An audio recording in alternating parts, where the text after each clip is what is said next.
First client நான் நல்லாவே ஞாபகம் இருக்கு. சொல்லுங்க, எப்படி வந்தது ஆர்டர்? ஃபர்ஸ்ட் ஆர்டர் அது வீட்டு பக்கத்துல இருக்க நெய்பர் தான். ஸோ நெய்பர் வந்து அவங்களுக்கு கல்யாணம், அப்போ வந்து நான் மெஹந்தி போடுவேன். அவங்க வந்து கேட்டிருந்தாங்க, நீங்க வந்து மெஹந்தி போடுறீங்களா அப்படின்னு சொல்லிட்டு கேட்டப்ப, ஓ போடுறேனே அப்படின்னு சொல்லிட்டு அவங்களுக்கு நான் பண்ணி கொடுக்கும்போது பாத்தீங்கன்னா, அப்போ 2 கை ஃபுல்லா போட்டு காலெல்லாம் போட்டு 150 ரூபாய்க்கு போட்டேன் நான். நிறைய பேருக்கு வந்து நைட்ல தான் நம்மள வந்து மெஹந்தி ஒர்க் கூப்பிடுவாங்க. முடிச்சுட்டு நம்ம வந்து நைட்டு 12-1 o'clock ஆகும். ஸோ அந்த டைம் வந்து நம்ம ரிட்டர்ன் வீட்டுக்கு போற மாதிரி ஆகும். தனியா போகும்போது அன்சேஃப்.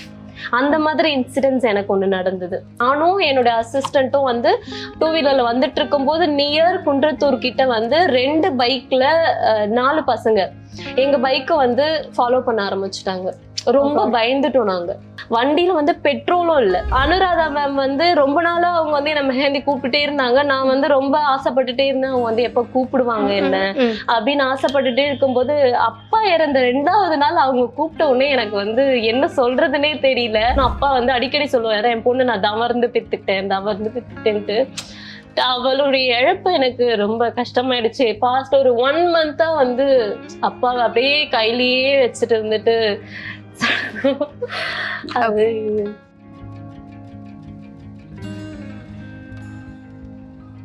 மிஸ் வாப் தமிழர்களுக்கு ஒரு பெரிய வணக்கம். நான் தான் விஜய் ஸ்ரீவித்யா. இப்போ என் கூட நம்ம எல்லாருமே அவங்கள பார்த்து மெஹந்தில இப்படி பண்ண முடியுமா, இதுக்கெல்லாம் வாய்ப்பு இருக்கா அப்படின்னு நம்ம வந்து அவங்க ப்ரொஃபைல பார்த்து எப்பயுமே யோசிப்போம். Yes, I have Raji Mehndi. வணக்கம். வணக்கம். எப்படி இருக்கீங்க? நல்லா இருக்கேன் ஸ்ரீவித்யா, நீங்க எப்படி இருக்கீங்க? ரொம்ப ரொம்ப நல்லா இருக்கேன். ஸோ எப்படி இருக்கு பயணம்? போயிட்டு இருக்கு? அப்படியே போயிட்டு இருக்கு. அப்படியே போயிட்டு இருக்கா? எப்படி இருக்கு? நல்லா போயிட்டு இருக்கு. Very nice. And almost 17 years. ஆமா. எப்படி அது எப்படி சாத்தியம்? 17 years ரொம்ப பிடிக்கும் மெஹந்தி. ஸோ அதனால கடவுள் வந்து கொண்டுட்டு போயிட்டு இருக்காருன்னு சொல்லலாம். வந்து கடவுள் இல்லாம எதுவுமே கிடையாது இல்ல. ஸோ அதனால அவருடைய உதவியோட என்னுடைய பயணம் போயிட்டு இருக்கு. நைஸ். மெஹந்தி எல்லாருக்குமே சின்ன வயசுல பெண்களுக்குமே நம்மளே போட்டுக்கணும் அப்படின்னு ஆசை இருக்கும். நான்லாம் போட்டு அது வராம போயிருக்கிற வாய்ப்பு இருக்கு. ஸோ உங்களுக்கு எப்படி ஆசை வந்தது? மெஹந்தி சின்ன வயசுல வந்து நான் ஸ்கூல் படிச்சுட்டு இருக்கும்போது என் அண்ணா தான் வந்து ஸோ கையில வந்து ஃபெஸ்டிவல் டைம்ல மெஹந்தி நான் சும்மா கடையில இருந்து வாங்கிட்டு வந்தேன். ஸோ அப்போ என் அண்ணா வந்து கையில போட்டு விட்டான். ஸோ அது ரொம்ப நல்லா இருந்துச்சு பார்க்க. சரி, அவன் ஏதோ அவனுக்கு டிராயிங்லாம் தெரியும், ஏதோ கிறுக்கி விட்டான் சும்மா. அதுவே எனக்கு ரொம்ப பிடிச்சிருந்தது. ஸோ அதுக்கு மறுநாள்ல இருந்து எனக்கு அந்த டைம்ல இருந்து தான் எனக்கு மெஹந்தியை ரொம்ப பிடிக்க ஆரம்பிச்சிருச்சு. அடிக்கடி வாங்கி கடையில இருந்து வாங்கி போட்டுக்கிறது. இந்த ஸ்கூல் படிக்கும் போதெல்லாம் வந்து படிக்காம இந்த அன்ரூல்டு நோட்ல வந்து கையை வச்சு அச்செல்லாம் வரைஞ்சி அதுல மெஹந்தி புக்கே வாங்கி வச்சுக்கிட்டேன். அதுல இருக்க ஆர்வத்தினால வாங்கி வச்சுக்கிட்டு அப்படி பார்த்து மெஹந்தி எல்லாம் வரைஞ்சி அது காலப்போக்குல அதை அப்படியே பண்ணி இன்னைக்கு இந்த ஸ்டேஜ்ல இருக்குன்னு நினைக்கிறேன். நைஸ். அது ஒரு சின்ன விஷயமா ஸ்டார்ட் ஆகி இன்னைக்கு உங்க லைஃபே அதுலதான் இருக்கு. கண்டிப்பா நான் எதிர்பார்க்கல. என்னுடைய லைஃப் வந்து நான் சும்மா விளையாட்ட ஆசைப்பட்டு ஆரம்பிச்ச ஒரு விஷயம் வந்து இன்னைக்கு இந்த அளவுக்கு வரும் அப்படின்னு நான் நிஜமா எதிர்பார்க்கல. நைஸ். அதே மாதிரி வந்து ஃபர்ஸ்ட் உங்க கிளைண்ட் உங்களுக்கு ஞாபகம் இருக்கா? ஃபர்ஸ்ட் கிளைண்ட் நான் நல்லாவே ஞாபகம் இருக்கு. சொல்லுங்க, எப்படி வந்தது ஆர்டர்? ஃபர்ஸ்ட் ஆர்டர் அது வீட்டு பக்கத்துல இருக்க நெய்பர் தான். ஸோ நெய்பர் வந்து அவங்களுக்கு கல்யாணம், அப்போ வந்து நான் மெஹந்தி போடுவேன். அவங்க வந்து கேட்டிருந்தாங்க, நீங்க வந்து மெஹந்தி போடுறீங்களா அப்படின்னு சொல்லிட்டு கேட்டப்ப, ஓ போடுறேனே அப்படின்னு சொல்லிட்டு அவங்களுக்கு நான் பண்ணி கொடுக்கும்போது பாத்தீங்கன்னா, அப்போ 2 கை ஃபுல்லா போட்டு காலெல்லாம் போட்டு 150 ரூபாய்க்கு போட்டேன் நான். 150 ரூபா? எந்த இயர் அது? ஆக்சுவலா ஒரு 10 years முன்னாடின்னு வச்சுக்கோங்களேன். ஓகே.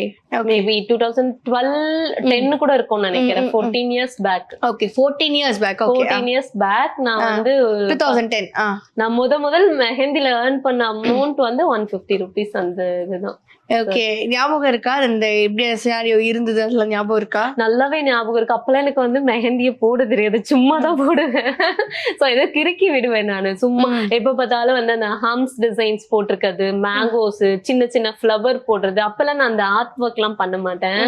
அது நான் வந்து பிரைடு குரூம்னு ஏதோ ஒண்ணு வரைஞ்சு அது வந்து மங்கி மாதிரி போறது, ஏதோ ஏலியன்ஸ் மாதிரி போறதெல்லாம் இருக்கும். அதையுமே நிறைய பேர் வந்து விரும்பிட்டு இருந்தாங்க, நல்லா போடுறீங்க அப்படின்னு சொல்லிட்டு. நம்மளுக்கு தெரியும்ல. ஸோ என்னுடைய பேஜ்ல நான் வந்து லாஸ்ட்ல ஸ்க்ரால் பண்ணி போய் பார்த்தேன்னா, ஐயோ நம்ம போட்டதா இது அப்படின்ற மாதிரி இருக்கும். ஓகே, எப்போ அந்த இன்ஸ்டாகிராம் வந்து ஓகே நம்ம இன்ஸ்டாகிராம் ஸ்டார்ட் பண்ணலாம் அப்படிங்கிறது எப்போ உங்களுக்கு ஸ்டார்ட் ஆச்சு? நான் 2018லயே வந்து இன்ஸ்டாகிராம் பேஜ் வந்து ஓபன் பண்ணிட்டேன். பட் இந்த அளவுக்கு பூம் ஆகும் நம்மளுக்கு அப்போ தெரியாதுல்ல. ஸோ ஆஃப்டர் கோவிட், அதாவது கோவிட் பீரியட்ல தான் வந்து எல்லாரும் வந்த மாதிரி நானும் இன்ஸ்டாகிராம்ல வந்து நம்மளும் ஏன் பண்ணக்கூடாதுன்னு அந்த ஃப்ரீயா இருந்த கேப்ல பண்ண ஆரம்பிச்சது. அந்த கோவிட் டைம்ல ஆரம்பிச்சதுதான் இவ்வளவு பெரிய விஷயங்களும் உங்க லைஃபோட ஒரு மாற்றமும் இல்லையா? கண்டிப்பா. அண்ட் அதே மாதிரி வந்து இந்த இண்டஸ்ட்ரி இஸ் வெரி ஈஸி அப்படின்னு நினைச்சிட்டு இருக்காங்க வெளில இருக்கிறவங்க. What you want to say for that? இது வந்து ரொம்ப ஈஸி கிடையவே கிடையாது. ஏன் அப்படின்னா வந்து இதோடைய பெயின், நிறைய ஸ்ட்ரகிள்ஸ் எல்லாம் நம்ம இதுல இருந்து தாண்டி வரணும் இல்லையா? மெஹந்தி போடுறதுங்கிறது சாதாரண விஷயம் அப்படின்னு நான் வந்து கண்டிப்பா சொல்லவே மாட்டேன். பிகாஸ் அவ்வளோக்கு அவ்வளோ வந்து இது வந்து ரொம்ப கஷ்டமான விஷயம். ஏன்னா கிளைண்ட்டை வந்து சாட்டிஸ்ஃபை பண்ண வைக்கணும். நம்ம ஃபர்ஸ்ட் திங் அதுதான். நம்மள வந்து புக் பண்ணி கூப்பிடுறாங்க. ஸோ அவங்களுக்கு வந்து இது வரைக்கும் வந்து நம்ம போடுற போட்டோ, நம்ம போட்டு வச்சிருக்க போஸ்ட், இதை பார்த்து தான் அவங்க கூப்பிடுறாங்களே தவிர்த்து பட் நேர்ல அவங்க பார்த்தது கிடையாது நம்ம எப்படி ஒர்க் பண்ணுவோம். ஸோ அவங்களும் வந்து அந்த ஒரு பயத்தோடவே இருப்பாங்க. இவங்க எப்படி ஒர்க் பண்ணுவாங்க, எப்படி செய்வாங்க அப்படிங்கிற ஒரு பயத்தோடவே இருப்பாங்க.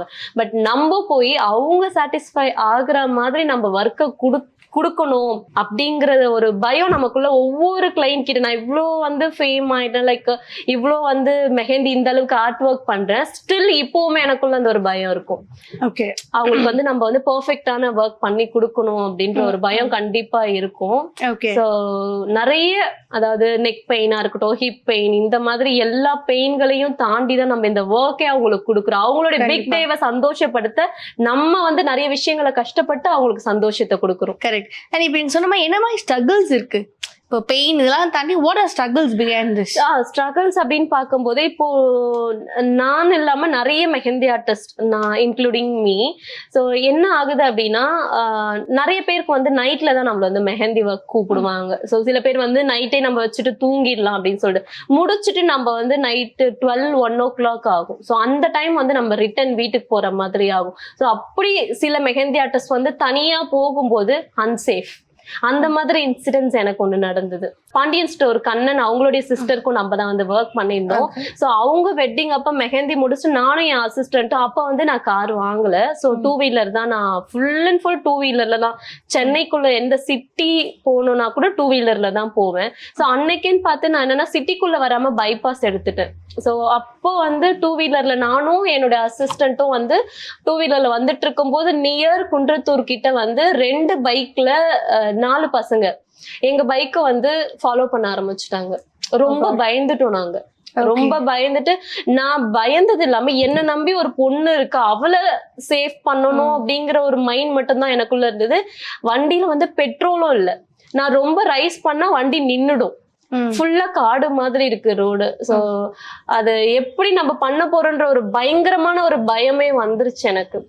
பயம் வந்து ரொம்ப வந்து கண்ட்ரோல்லையும் ஓட்டணும், த சேம் டைம் இவங்க கிட்ட இருந்தும் நம்ம தப்பிக்கணும் அப்படின்ற மாதிரி மைண்ட் ஃபுல்லா அதேதான் ஓடிட்டு இருந்தது. அதுக்கப்புறம் ஏதோ ஒன்று பண்ணி சந்து உள்ளெல்லாம் பூந்து, அந்த ஏரியா எனக்கு கொஞ்சம் தெரியும். ஸோ சந்துக்குள்ளெல்லாம் பூந்து வந்து ஒரு வழியா ஒரு பெட்ரோல் பங்க்ல நிப்பாட்டி பெட்ரோல் போட்டு அங்கேயே வந்து ஒரு 5-10 minutes வெயிட் பண்ணி அவங்களாம் போனதுக்கு அப்புறம் நல்லபடியா எடுத்துட்டு போய் அந்த பொண்ணை நான் வீட்டுல கிட்டத்தட்ட வந்து ஒரு 2-2:30 மணிக்கு அவங்க வீட்டுல சேஃபா எடுத்து போய் விட்டுட்டு அதுக்கப்புறம் நான் தனியா வீட்டுக்கு போனேன். இது ஒரு பெரிய விஷயம் இல்ல? பிகாஸ் நம்ம நம்பி எப்பயுமே இதுக்கு இப்ப ஆண்களும் வர ஆரம்பிச்சிருக்காங்க. கண்டிப்பா கண்டிப்பா. இப்போ மெஹந்தி ஆண்கள்லாம் ஒரு டைம்ல பார்த்தோம் அப்படின்னா நம்ம அவ்வளவு தூரம் டிராவல் பண்ணி வர்றது இதெல்லாமே ரொம்ப ரொம்ப கஷ்டம் தான். ரொம்ப கஷ்டம். ஏன்னா பொண்ணுங்கிறது எல்லா டைமும் வந்து எல்லாருக்குமே வந்து ஹஸ்பண்ட் சப்போர்ட்டிவா இருக்க மாட்டாங்க.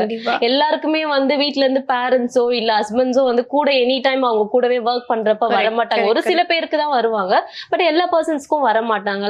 லைக் எனக்குமே வந்து அவங்க ஒர்க் வந்து அவங்க பார்ப்பாங்க. நானுமே வந்து ஃபுல்லா எல்லா இடத்துக்கும் தனியா தான் போவேன். லைக் எனக்கு வந்து கொஞ்சம் நான் போல்டா தைரியமா இருக்கிறதுனால நான் வந்து எல்லா இடத்துக்கும் போவேன். அப்படி இருக்க பட்சத்துல எல்லா பொண்ணுங்களுக்கும் இது வந்து சாத்தியம் கிடையாது. கண்டிப்பா. அண்ட் உங்களுக்கு எப்படி சப்போர்ட் கிடைச்சது வீட்டு சைட்ல இருந்து? வீட்டு சைட்ல இருந்து என் பசங்களை பாத்துக்கிறதுக்கு என் மதர்ல இருக்காங்க. என்னோட பெரிய சப்போர்ட் அவங்கதான். லைக் அவங்க வந்து என் பசங்களை பாத்துக்கல, வீட்டை பாத்துக்கல, குக்கிங்ல இருந்து எல்லா ஒர்க்கும் அவங்கதான் பாத்துக்கிறாங்க. ஸோ அவங்க பாத்துக்கல அப்படின்னா என்னால இதை வந்து ஓட முடியாது, இதை பண்ண முடியாது. கண்டிப்பா வீடு எனக்கு பெரிய சப்போர்ட். நைஸ். அண்ட் நாங்க என்ன விஷயம் கேள்விப்பட்டோம், உங்க அப்பா இறந்த போது கூட யுவர் ஒர்க்கிங் அப்படின்னு சொல்லிட்டு. கண்டிப்பா என்னுடைய ஃப்ரெண்ட் கண்டிப்பா. ஸோ அவங்க வந்து மெஹந்திக்கு என்ன புக் பண்ணியிருந்தாங்க. அந்த டைம் என்னால அவங்களுக்கு போக முடியல, அவங்களுடைய பிக் டே என்னால அவங்களுக்கு போக முடியல. பட் அவங்களும் அக்செப்ட் பண்ணிக்கிட்டாங்க, பரவாயில்ல அப்படின்னு சொல்லிட்டு. அவங்க வந்து ரொம்ப இமேஜினேஷன்ல இருந்தாங்க, லைக் வரணும் வந்து எனக்காக பண்ணணும் அப்படின்னு ரொம்ப கனவு கண்டுகிட்டே இருந்தாங்க. பட் அவங்களுக்கு போக முடியலன்ற ஒரு வருத்தம். அண்ட் அனுராதா மேம் வந்து ரொம்ப நாளா அவங்க வந்து என்ன மெஹந்தி கூப்பிட்டுட்டே இருந்தாங்க. நான் வந்து ரொம்ப ஆசைப்பட்டுட்டே இருந்தேன், அவங்க வந்து எப்ப கூப்பிடுவாங்க என்ன அப்படின்னு ஆசைப்பட்டுட்டே இருக்கும்போது அப்பா இறந்த 2வது நாள் அவங்க கூப்பிட்ட உடனே எனக்கு வந்து என்ன சொல்றது தெரியல. லைக் நான் அப்பா இறந்தது இந்த கஷ்டத்துல வந்து நான் பாப்பேனா, இல்ல வந்து அந்த வந்திருக்க ஆப்பர்ச்சுனிட்டிஸ வந்து நான் யூஸ் பண்ணிப்பேனா அப்படிங்கிறது 2 மைண்ட் செட்ல நான் இருந்தேன். பட் கண் கலங்கிட்டு அழுது வடிஞ்சிட்டு கண்ணெல்லாம் வீங்கி போயிட்டு அப்படிதான் எந்த ஒரு இதுவுமே இல்லாம அப்படியே தான் நான் அனு மேம் வீட்டுக்கு போனேன். அப்பா இருந்த 2வது நாள். ஸோ அது என் லைஃப்லயே என்னால மறக்க முடியாத ஒரு இன்சிடென்ட். கூப்பிட்டாங்க, கிடைச்சிருக்க வாய்ப்பை வந்து நம்ம யூஸ் பண்ணிக்கிறோம். அப்பா இல்ல, பட் வர வாய்ப்பை நம்ம ஏன் வந்து தவிர்க்கணும் அப்படின்றதுனால அவங்க வீட்டுக்கு போயிட்டு மெஹந்தி பண்ணி கொடுத்துட்டு வந்தேன். அண்ட் அப்பாவை எவ்வளோ மிஸ் பண்ணீங்க? பிகாஸ் இவ்வளோ தூரம் பயணம் பண்ணி இவ்வளோ பேர் உங்களை வந்து ரெகக்னைஸ் பண்றாங்க, எங்க போனாலுமே ராஜியா அப்படின்னு. ரொம்ப மிஸ் பண்றேன். ஏன்னா அப்பா இல்லாம நான் ரொம்ப இருக்கவே மாட்டேன். அப்பா வந்து பயங்கர க்ளோஸ், எனக்கு ரொம்ப க்ளோஸ், ரொம்ப செல்லம். ஒரே பொண்ணு. அப்பா வந்து ஃபர்ஸ்ட் என் அக்கா இறந்துட்டாங்க. ஸோ பொண்ணு வேணும்னு அப்பா வந்து அடிக்கடி சொல்லுவாரு, என் பொண்ணு நான் தவறுந்து பெத்துக்கிட்டேன்ட்டு. அவளுடைய இழப்பு எனக்கு ரொம்ப கஷ்டமாயிடுச்சு. பாஸ்ட் ஒரு 1 மந்த்தா வந்து அப்பாவை அப்படியே கையிலேயே வச்சுட்டு இருந்துட்டு அது இல்லைன்னே ரொம்ப கஷ்டமாயிடுச்சு. அவரோட பிளெஸிங்ஸ் உங்களுக்கு எப்பயுமே கண்டிப்பா. இப்போ நான் வந்து கொஞ்சம் கொஞ்சமா க்ரோ ஆயிட்டு இருக்கிறது அவருடைய பிளெஸிங்னாலதான் நான் வந்து வந்துட்டு இருக்கேன் அப்படிங்கிறது. கண்டிப்பா வந்து அவர் உங்க கூட இல்ல அப்படின்னா ஐ திங்க் இது இவ்வளோ ஒரு ஷார்ட் டைம்ல ஒருத்தவங்க வந்து ஃபேமஸ் ஆகிடுது அப்படிங்கிறது இட்ஸ் நாட் குவைட் ஈஸி. கண்டிப்பா கண்டிப்பா. அண்ட் அதே மாதிரி நிறைய விஷயங்கள் இப்போ ஒரு விஷயம், ஒரு பிரைட் அப்படின்னு அவங்க வரும்போது அவங்க பிக் டேவை நீங்க இன்னும் அழகா இருக்கணும் அப்படிங்கிறது உங்களோட பெரிய விஷயம் இல்லை. ஸோ உங்களுக்கு எங்கே நாங்கள் போர்ட்ரேட் பண்ணுங்கிற ஆசை வந்து? போர்ட்ரேட் எனக்கு என்னன்னா, மெஹந்தி வந்து நம்ம நார்மலா மெஹந்தி மாதிரி பண்ணாம யூனிக்கா ஏதாவது பண்ணணும். நம்ம பண்ற விஷயத்துல நம்ம நல்லா பண்றோம், அதுல என்ன யூனிக்னஸ் நம்ம காமிக்கலாம் அப்படிங்கிற ஒரு மைண்ட் செட். இன்னொன்று வந்து நான் நிறைய நார்த் இந்தியன்ஸ் வந்து மெஹந்தி ஆர்டிஸ்ட் தான் வந்து ஃபாலோ பண்ணுவேன். ஸோ அப்படி இருக்க பட்சத்துல நார்த் சைட்ல நிறைய பேர் வந்து போர்ட்ரைட்ஸ் பண்ணிட்டு இருந்தாங்க, ஏன் நம்ம இதை ட்ரை பண்ணக்கூடாது அப்படின்னு சொல்லிட்டு நானா வந்து ட்ரை பண்ண விஷயம் தான். பட் நிறைய பேர் வந்து இந்த ட்ரேசிங் வச்சு அச்சு வச்செல்லாம் வந்து வரைவாங்க. எனக்கு அதுல பெரும்பாலும் விருப்பம் கிடையாது. ஸோ நம்மளோட யூனிக்னஸ் என்னது நம்ம வந்து தனியா தெரிஞ்சிக்கணும். அத பார்த்து அப்படியே நம்ம டிரா பண்றது அப்படிங்கிறது தானே வந்து ஒரு எப்படி சொல்றது, ஒரு நல்ல டேலண்டடான விஷயம். சோ அதனால வந்து பார்த்து போட்டோ கொடுத்தீங்கன்னா அதை பார்த்து அப்படியே வரைஞ்சிருவேன். அவங்க பார்த்து போட்டோ கொடுத்து வரைஞ்சி என்னையே வரைஞ்சிருக்காங்க என் கையிலேயே. ஆமா, இந்த டிம்பிள்லாம் வந்து அவங்க வந்து வரைஞ்சிருக்காங்க. அண்ட் இன்னொரு விஷயம் என்னன்னா, இப்போ வந்து பார்த்தோம்னா மேக்கப் கிளாஸ் எடுக்கும் போது அங்கேயே வந்து மெஹந்தி வந்து 3 days வந்து எக்ஸ்ட்ராவா நீங்க பே பண்ணி வந்து கத்துக்கலாம் அப்படின்னு ஒரு விஷயம் வருது. இது நீங்க எப்படி பாக்குறீங்க? இத வந்து எல்லாருமே பிசினஸா பண்ணணும்னு நினைச்சுதான் பண்ணிட்டு இருக்காங்க. நான் தப்பு சொல்லல. லைக் வந்து இந்த மெஹந்திய வந்து ரொம்ப வருஷங்களா வந்து பண்ணிட்டு அதை பத்தி நிறைய தெரிஞ்சவங்க, அதை பத்தி நிறைய அலசி ஆராய்ஞ்சு அப்படி இருக்கவங்க வந்து கிளாஸ் எடுக்கும் போது இன்னும் நிறைய விஷயங்களை வந்து கத்துக்க முடியும். இன்னும் அதுல என்னென்னலாம் இருக்கு அப்படிங்கறத கத்துக்க முடியும். இப்ப இருக்கவங்க வந்து பிசினஸா பாக்குறாங்க. நான் அதை வந்து உயிரா பாக்குறேன். நிறைய பேர் அதை பிசினஸா பாக்குறாங்க. ஆமா, கண்டிப்பா. அண்ட் நிறைய வந்து 3 days கத்துக்கிட்டா போதும். இப்ப நீங்களே கிளாஸ் எடுக்கிறீங்க, பட் யூ ஆல்வேஸ் சே அந்த பிராக்டிஸ் முக்கியம் அப்படின்னு. நான் என்னன்னா, பசங்களுக்கு ஈஸியா வழிய வந்து எடுத்து கொடுத்துருவேன். அந்த வழியை நான் காமிச்சு கொடுத்தேன்னா அந்த வழியில அவங்க போயிட்டே இருப்பாங்க. நான் வந்து திணிக்க விரும்பல. நான் பசங்களுக்கு திணிக்க மாட்டேன். என்னன்னா, இதுதான் ஸ்டெப், இதை பிராக்டிஸ் பண்ணி எப்படி நீ கொண்டு போகணுங்கிறத அதை தெரிஞ்சுக்கிட்டா போதும். நான் இதை சொல்லி தருவேன், நான் அதை சொல்லி தருவேன், இந்த டிசைன்லாம் நான் சொல்லி கொடுப்பேன், இதெல்லாம் உங்களுக்கு வந்து நாங்க கிளாஸ்ல கொடுப்போம் அப்படின்னு சொல்லிட்டு ஏகப்பட்ட விஷயத்த நான் சொல்ல மாட்டேன். ஈஸியா உன்னால எப்படி மெஹந்திங்கிறது வந்து கர்வ்ஸ், சோ அந்த கர்வ்ஸை எப்படி உன்னால ஈஸியா யூஸ் பண்ண முடியும் அப்படிங்கிற வே, அந்த பாதையை தான் நான் உருவாக்கி விடுறேன் பசங்களுக்கு. அண்ட் உங்களுக்கு எல்லாமே ஃபாரின் கிளைண்ட்ஸ்லாம் வராங்களே, நான் லேட்டஸ்டா கூட உங்க போஸ்ட் பார்த்தேன். ஆமா நிறைய பேர் நேத்து கூட Foreign. ஆமா நேத்து கூட கொரியன் பிரைட் ஒருத்தவங்க நான் தான் வேணும் அப்படின்னு சொல்லிட்டு என்ன ஒர்க் அவங்களுக்கு ரொம்ப பிடிச்சிருக்கு போல. ஸோ இவங்க தான் வேணும்னு சொல்லிட்டு அந்த பிரைட் கேட்டிருக்காங்க. கேட்டு அவங்க மதுரைல வந்து புக் பண்ணிருக்காங்க என்ன. நைஸ். ஓகே.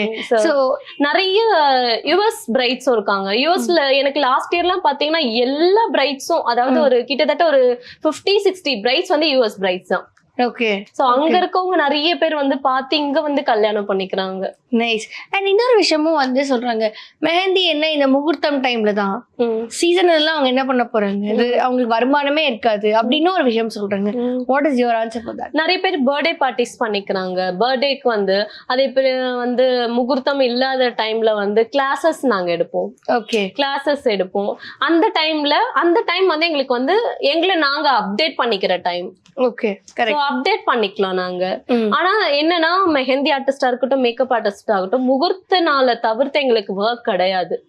சோ அந்த டைம்ல கொஞ்சம் நாங்க எடுத்து வச்சுக்கிட்டாதான் வந்து அதை ஃபேமிலிய ரன் பண்ண முடியுமே தவிர்த்து மத்தவங்கள மாதிரி இந்த டைம் ஆனா நம்மளுக்கு பேமெண்ட் வந்துரும் அப்படின்ற மாதிரி எங்களுக்கு கிடையாது. அந்த டே 1ஆம் தேதியில அந்த தேதிக்குள்ள மாசம் சம்பளம் வரும் அப்படிங்கிற அந்த மாதிரி கிடையாது. நீங்க ஐடில ஒர்க் பண்ணி இப்படி வந்தீங்களா இல்ல ஸ்ட்ரைட்டா மெஹந்தி தான்? ஸ்ட்ரைட்டா காலேஜ் முடிச்சதும் ஸ்ட்ரைட்டா மெஹந்தி. அந்த 1ஆம் தேதியில 5ஆம் தேதி வந்த விஷயமே உங்களுக்கு அந்த மாதிரி விஷயம் எனக்கு இல்ல கிடையாது. அண்ணா பயங்கர ஸ்வீட். ஓகே. அந்த வெல்கம் அண்ணா அவங்க வீட்டுக்கு போனாலே வாச்சல்லாம் வா வா வா அப்படின்னுவாங்க. கவுண்டர் கொடுத்துட்டே இருப்பாங்க, காமெடி பண்ணிட்டே இருப்பாங்க, சிரிச்சுக்கிட்டே இருக்கலாம். செம்ம ஃபன்னு. பிரசன் அண்ணாவுடைய தம்பிக்கு என்கேஜ்மெண்ட். மதியானம் என்கேஜ்மெண்ட்டுக்கு இன்ஸ்டன்ட் மெஹந்தி தான் போடணும். அது நிறைய பேர் வைரல் ஆயிட்டு நிறைய பேர் கேட்டிருந்தாங்க அந்த கோன் என்ன. Don't forget to subscribe Miss Wow Tamila. Subscribe பண்ணுங்க, எல்லா வீடியோஸும் லைக் பண்ணுங்க, உங்களுடைய கமெண்ட் செக்ஷன்ல ஷேர் பண்ணுங்க. Thank you so much.